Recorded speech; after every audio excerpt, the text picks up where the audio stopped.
High, আমি বাপি। আমি কম্পিউটারে স্কিল টেস্টের ভিডিও করি, আপনারা জানেন। আজকেও আমি একটা সুন্দর ভিডিও নিয়ে এসেছি মডেল সেট কম্পিউটারের এক্সেলের। সেই এক্সেল সেট হচ্ছে 46 মাইক্রোসফট এক্সেলের। সেই সেটটা খুবই একটা সুন্দর, দেখলেই বুঝতে পারবেন। আমাদের দুটো পার্ট রয়েছে, একটা এই দেখুন 1 নম্বর কোশ্চেন, একটা 2 নম্বর কোশ্চেন রয়েছে। ক্রিয়েটেড টেবিল, আমাদের একটা টেবিল 1 একটা বলেছে 1 নম্বর কোশ্চেনের এ পার্ট। একটা টেবিল তৈরি করতে হবে এবং রেঞ্জ দিয়েছে এত থেকে এত, অ্যান্ড সিলেক্ট অল বর্ডার করতে হবে। এটা আমরা পাবো সচরাচর। দ্বিতীয় নম্বর যে কোশ্চেন হচ্ছে কন্ডিশনাল ফরম্যাটিং ইউজিং করতে হবে, সাজেস্ট অল ব্ল্যাঙ্ক সেল, মানে এই যে সেলের রেঞ্জটা রয়েছে এই ব্ল্যাঙ্ক সেল কী হবে, অটোমেটিক ব্যাকগ্রাউন্ড কালার গ্রিন, মানে ব্ল্যাঙ্ক সেল যে আছে সেলের রেঞ্জ সেটা হবে ব্যাকগ্রাউন্ড কালার অটোমেটিক থাকবে green. And otherwise any data input in cell is no background colour, মানে আমি মনে করুন এটা একটা ব্যাকগ্রাউন্ড, এই রেঞ্জটা রয়েছে মনে করুন এত থেকে এত। এবার আমার সেলটাতে যদি কোনো লেখা না থাকে তাহলে অটোমেটিক্যালি সব সেলগুলোতে এইটুকু রেঞ্জের মধ্যে গ্রিন কালার হবে, আর কিন্তু লিখলে সেই লেখাটাতে ব্যাকগ্রাউন্ড কালার গ্রিন থাকবে না। খুবই একটা ইম্পর্টেন্ট কোশ্চেন এবং পরীক্ষাতে এই ধরনের কোশ্চেন দিয়ে থাকে ফর্মুলা দিয়ে। এখানে কন্ডিশনাল ফরম্যাটিং ইউজ করতে বলেছে এবং ফর্মুলা ইউজ করতে হবে। আর দ্বিতীয় কোশ্চেন হচ্ছে একটা টেবিল তৈরি করতে হবে এবং কালার জোন তৈরি করতে হবে, এই তার কন্ডিশন দিয়ে দিয়েছে। তো পরীক্ষাতে আমরা যে কোশ্চেনগুলো দিয়ে থাকি তো আমরা সেগুলো সলভ করে দেখাই। সরকারি চাকরির প্রস্তুতি যারা বাড়িতে বসে নিচ্ছেন, কম্পিউটারের বিভিন্ন রকম ডিপার্টমেন্টে যে কম্পিউটার স্কিল টেস্টগুলো হয়ে থাকে এবং তার সলভগুলো আমি করে থাকি। আপনারা জানেন আমার প্লেলিস্ট রয়েছে Word, Excel, PowerPoint, Access, MCQ question, সেগুলো প্লেলিস্ট ধরে স্টাডি করুন। তো আমি কথা না বাড়িয়ে টেবিল 2 এর কোশ্চেনটা দিয়ে, বি পার্টটা দিয়ে তারপর এ পার্টের কোশ্চেনটার উত্তরটা দিয়ে দিচ্ছি। তাহলে চলুন, আমাদের এরকম একটা টেবিল তৈরি করতে হবে। তো আমরা একটা টেবিল দেখুন তৈরি করা রয়েছে। তো সেখানে কি রয়েছে, name, address, age, colour zone, এই যে নেমের একটা কিছু ডেটা ইনপুট, এগুলো। তো এটা যাতে আমার টেবিল করতে না দেখাতে হয়, কারণ এটা দেখালে আবার সময়ের ব্যাপার লাগবে, সময় লেগে যাবে। তো আপনারা এই সাধারণ জিনিসগুলো পারবেন আমি জানি। তো কালার জোনটা বের করতে গেলে তো এই যে কালার জোন বলেছে যে লেস দ্যান 10, মানে 10-এর নিচে, 10 ইকুয়াল টু হচ্ছে মানে 10 বা তার 10-এর নিচে, যেহেতু যে সংখ্যাটা, আর লেস দ্যান 10 মানে হতো মানে 10-এর নিচে, মানে 10টা কাউন্ট করতেন তার নিচে, কিন্তু ইকুয়াল দেওয়া মানে 10টাকে ধরে। ঠিক সেমভাবে এটাকে বলেছে। তাহলে আমরা করবো কি, 10-এর নিচে হলে রেড, আর 11 থেকে 20-এর মধ্যে হলে ইয়েলো, আর 21 থেকে 30-এর মধ্যে হলে গ্রিন, আর 30-এর উপরে হলে ব্লু। তাহলে আমাদের এটা করতে হবে কার উপরে, এজের উপরে করতে হবে। তাহলে আমরা করব ইউজিং কলাম এই ফর্মুলাটা। সেটা হচ্ছে এখানে কোশ্চেনটা একটু ভুল ছিল, যে এজের উপরে যে করতে হবে সেটা মেনশন করা নেই। আমি কোশ্চেনটা যেহেতু মডেল বানিয়েছি সেই জন্য আমি আপনাদেরকে বলে দিচ্ছি, একটু মিস্টেক হয়েছে। তো যাই হোক, তো আমরা ইফ ফর্মুলা ইউজ করছি। এই কোশ্চেনটা আপনারা পারেন অনেকেই। ইফ আমরা এজের উপরে করব এজ, তাহলে লেস দ্যান ইকুয়াল টু আমার কত হবে 10, আচ্ছা কমা দিব, অ্যান্ড ডাবল কোটেশন দেবো। দেখুন এখানে একটা ডাবল কোটেশনে আমরা কথাটাকে রেড কথাটা লিখলাম, অ্যান্ড ব্র্যাকেট ক্লোজ করে দিলাম। মেইন ডাবল কোটেশন, এই যদি আপনি 10-এর নিচে হয়, যদি কোনো সংখ্যার কথা বলে, তাহলে কিন্তু সংখ্যাকে ডিফাইন করতে গেলে কোনো ডাবল কোটেশন দিতে হয় না, টেক্সটের ক্ষেত্রে দিতে হয়। তো যাই হোক, তো তারপরে কি করবেন, কমা, তারপর আবার ইফ শুরু করলেন। এটা যদি না হয় তাহলে আবার এজ দিলাম, অ্যান্ড আরও কন্ডিশন দিলাম, অ্যান্ড ইকুয়াল টু কত 20 দিলাম, এবং কমা দিলাম, আবার লিখলাম কি ইয়েলো হবে, তাহলে ইয়েলো ডাবল কোটেশন দিলাম, হয়ে গেল। তারপর আবার ইফ শুরু করলাম, আবার দিয়ে দিলাম আবার এই এজ, আবার গ্রেটার দেন ইকুয়াল টু কত দিব 30, না সরি লেস দেন 30, সব লেস দেন দিয়ে করছি। অ্যান্ড আমরা বলে দিচ্ছি কি, যদি এটা না হয় তাহলে হবে আমরা কি বলে দিব, গ্রিন। আর যদি এটা না হয় 30, তাহলে হবে 30, যদি নিচে না বা অন্য কিছু হয় তাহলে আমরা বলে দিব ব্লু। আমরা কটা ব্র্যাকেট ওপেন করেছি সেটা আমার লক্ষ্য রাখতে হবে।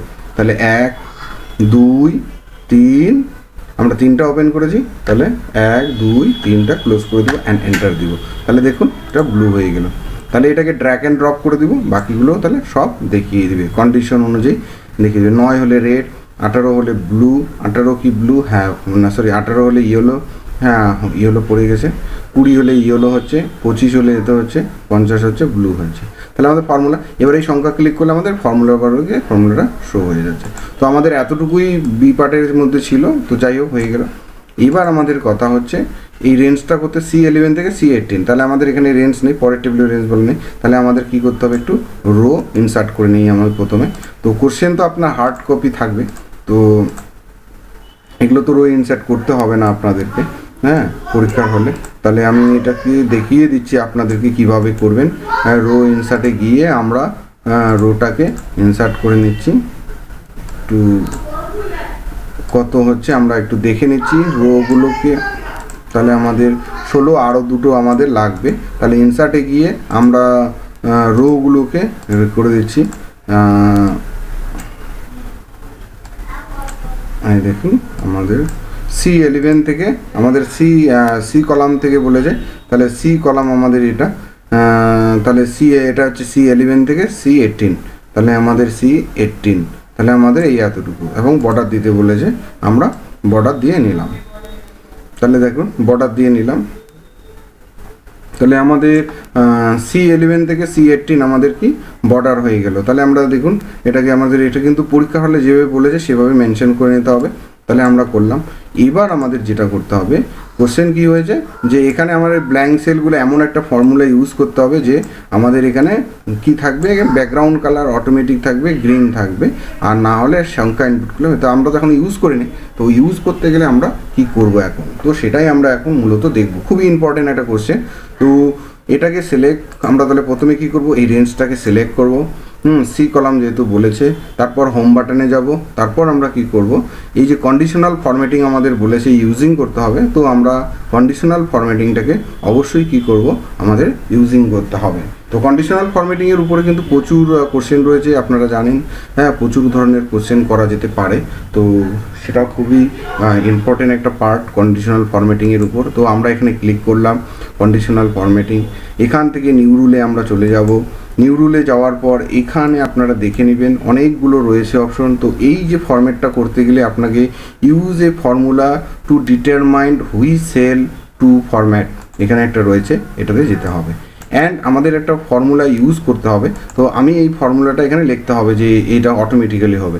তো আমি কি করছি, একটা ফর্মুলা আমার কাছে রয়েছে রেডি করা, সেটা ডিসকাস করলে বা কেউ করলে অনেকটা টাইম লেগে যাবে, আরও লং হয়ে যাবে ভিডিও, আর টিউটোরিয়াল ভিডিওগুলো সাধারণত লং হয়। তো আমি একটা করে রেখেছি, এইটাকে আমি জাস্ট কপি করব। এই যে দেখুন আমি বুঝিয়ে দিচ্ছি আপনাদেরকে একটু পরেই। অ্যান্ড কপি করলাম। এবার আমরা কি করব, তাহলে এই ফর্মুলাটাকে ইউজ করতে হবে। তাহলে আমরা রেঞ্জটাকে প্রথমে সিলেক্ট করে নিলাম, যতটুকু রেঞ্জ করলাম, হোম বাটনে গেলাম, কন্ডিশনাল ফরম্যাটিংয়ে গেলাম, নিউ রুলে গেলাম, এই ডিটারমাইন্ডে গেলাম, অ্যান্ড আমরা এখানে একটা ইকুয়াল দিব ফর্মুলার আগে, অ্যান্ড আমরা যে ফর্মুলাটা লিখেছি সেটা পেস্ট করে দিব।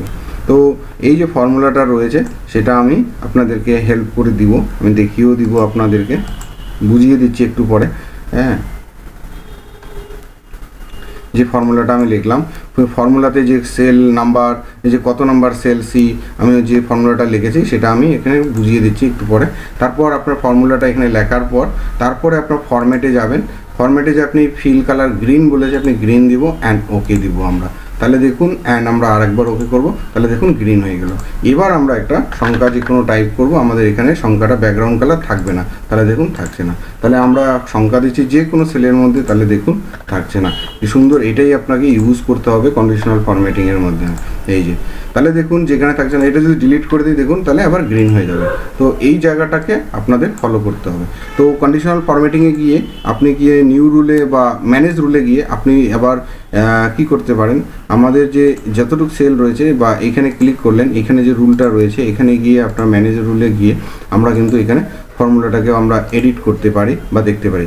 এই অ্যান্ড যে ফর্মুলাটা আমরা লাগিয়েছি যেটা, সেটা আমরা এটা তো ওকে করব। আমি আবার ওকে করলাম। আমি ফর্মুলাটাকে একটু বড় করে রাখছি যাতে আপনারা কি করতে পারেন, মার্চ করে দিচ্ছি, আরও একটু মার্চ করে দিই এবং বড় করে দিই, এবং একটু কি বলি আর দাঁড়ান একটু আমি বোল্ড করে দিচ্ছি এটাকে। তাহলে এই দেখুন, এই যে অ্যান্ড দিয়ে ফর্মুলা যেরকম পেস্ট করবেন এটাকে ইকুয়াল চিহ্ন দিয়ে দিবেন। অ্যান্ড টুডে, আপনারা জানেন টুডে ডে, ইয়ারের ফর্মুলা, মান্থের ফর্মুলা, ইজ ব্ল্যাঙ্ক সেল যে সেলটা করছেন, আর এখানে 15 জায়গায় আপনি 0 বা যে কোনো একটা সংখ্যা নিউমেরিক পেস্ট করলে হয়ে যাবে। তো আপনার যা এটা করবেন। দেখুন এইটা ফর্মুলাতে এটা একটু স্টপ করে নিয়ে আপনারা একটু প্র্যাকটিস করবেন। অ্যান্ড ফর্মুলার মাধ্যম দিয়ে করা হয়েছে, অ্যান্ড দিয়ে ডে এটা করা হয়েছে, আর ব্ল্যাঙ্ক হলে এটা সি সেল এটা বলা রয়েছে। তো যাই হোক, এই ভিডিওটা আমি করলাম, খুবই আশা করি ভালো উপকৃত হবে আপনারা। তো যাই হোক, থ্যাংক ইউ।